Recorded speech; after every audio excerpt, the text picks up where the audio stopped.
그럼 진공에 들어가기 위해 마음을 텅 비우려면 이 세상에 존재하는 모든 것들이 죄다 텅 비어 있다는 사실을 책을 읽고 이해하는 방법이다.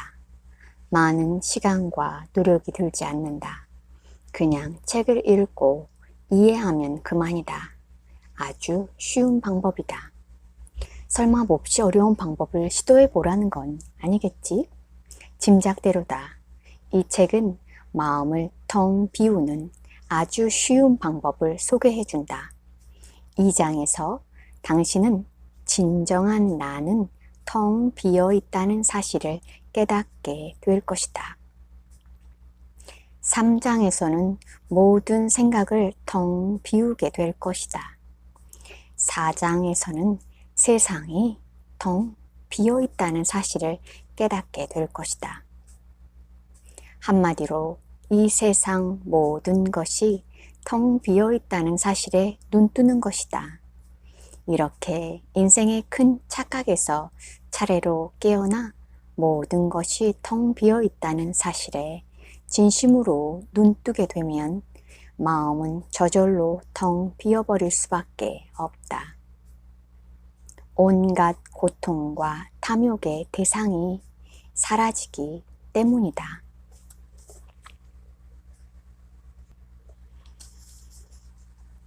모든 사람의 내면에는 자신의 상처를 따뜻한 사랑의 눈길로 어루만질 수 있는 영혼이 들어있다. 모든 사람의 내면에는 자신의 상처를 따뜻한 사랑의 눈길로 어루만질 수 있는 영혼이 들어있다.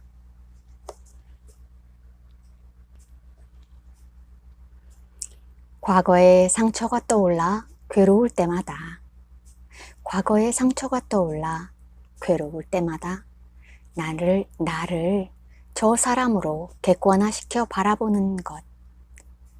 과거의 상처가 떠올라 괴로울 때마다 나를 저 사람으로 객관화시켜 바라보는 것만으로 고통이 크게 줄고 혈압도 크게 떨어진다는 사실을 밝혀냈다. 습관적으로 자신을 객관화해서 바라보는 사람들은 남들과의 불화도 적고 마음이 평화로우며 혈압도 낮았다. 자신을 제3의 눈으로 멀찌감치 바라보며 자신을 제3자의 눈으로 멀찌감치 바라보며 사는 것이 마음의 평화와 몸의 건강을 지키는 최고의 방법이다. 상처는 육신의 마음이 만들어내는 것이다. 육신을 벗어난 영혼은 아무런 상처를 받지 않는다. 그래서 늘 따뜻하고 평화롭다. 영혼의 눈으로 객관화하여 바라보면 어떤 상처든 떨어져 나간다.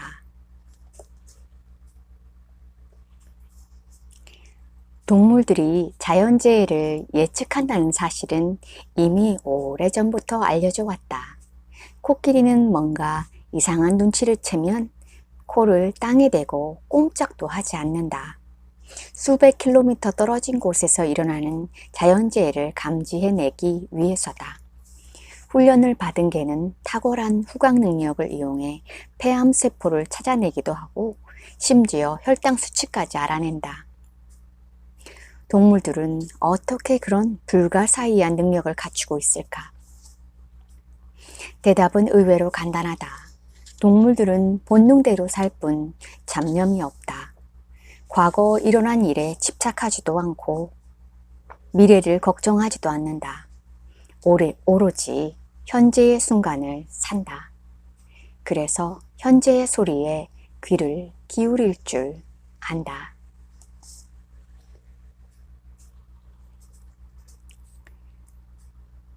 데이비드 본 박사는 모든 고통의 뿌리는 생각이다.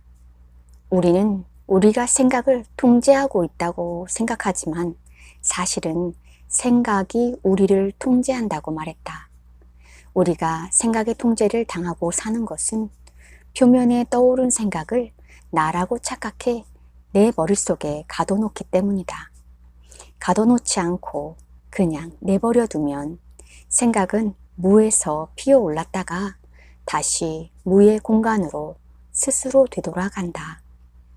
내 마음의 문턱을 마치 들숨과 날숨처럼 가뿐하게 드나든다. 생각은 나의 일부도 나의 소유물도 아니다.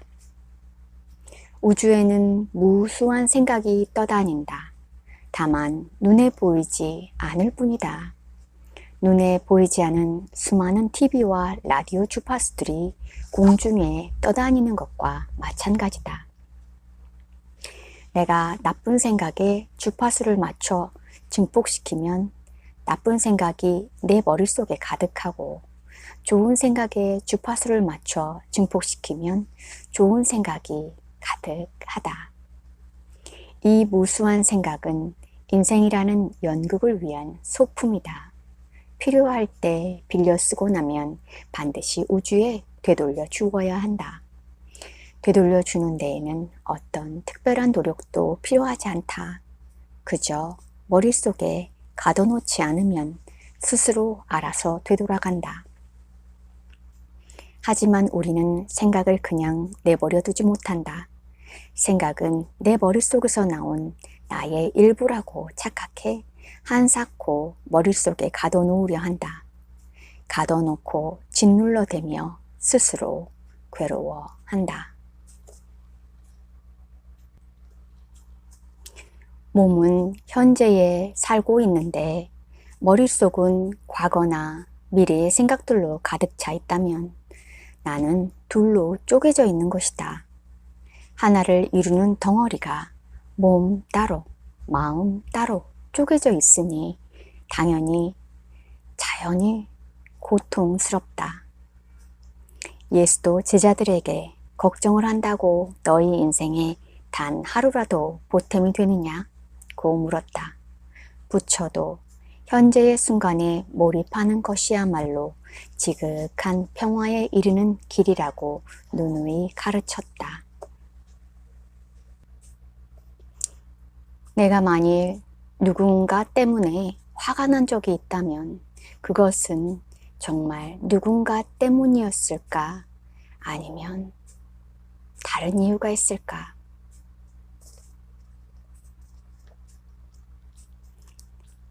생각은 가둬놓지 않으면 저절로 날아간다.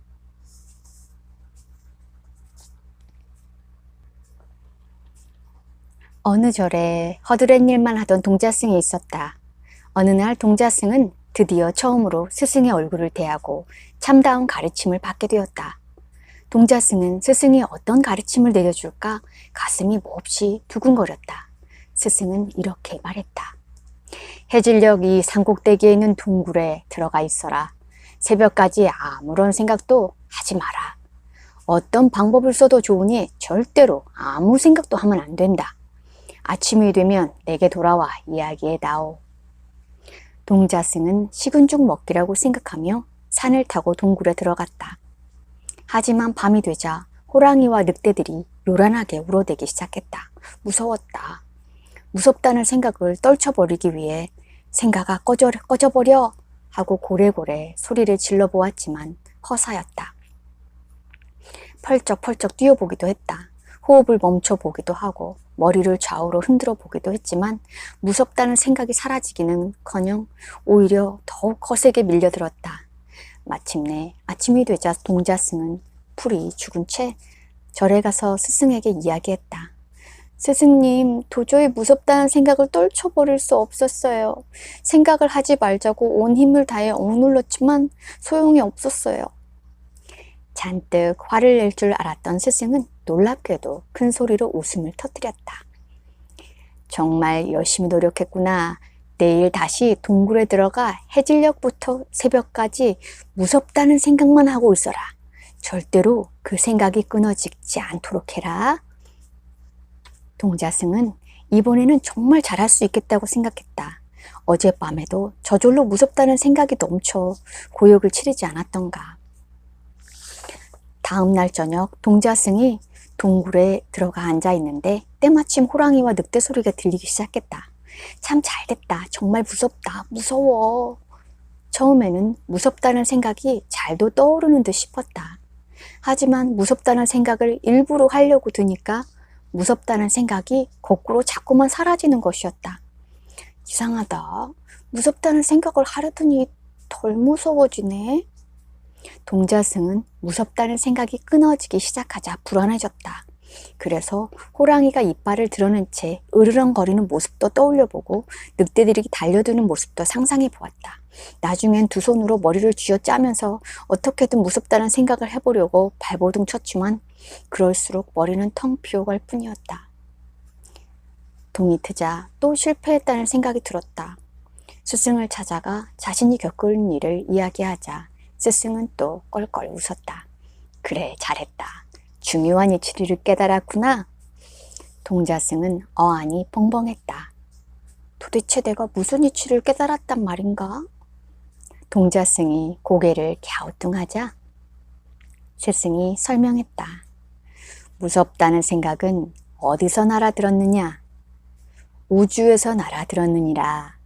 그걸 머릿속에 가둬놓고 억눌러대면 더욱 사나워진다. 거꾸로 머리를 활짝 열어놓고 받아들이면 제발로 되돌아가느니라. 머릿속에 가둬놓고 억눌러대면 더욱 사나워진다. 거꾸로 머리를 활짝 열고 받아들이면 제발로 되돌아가느니라. 생각은 우주에서 날아든다. 그걸 머릿속에 가둬놓고 억눌러대면 더욱 사나워진다. 거꾸로 머리를 활짝 열어놓고 받아들이면 제발로 되돌아간다.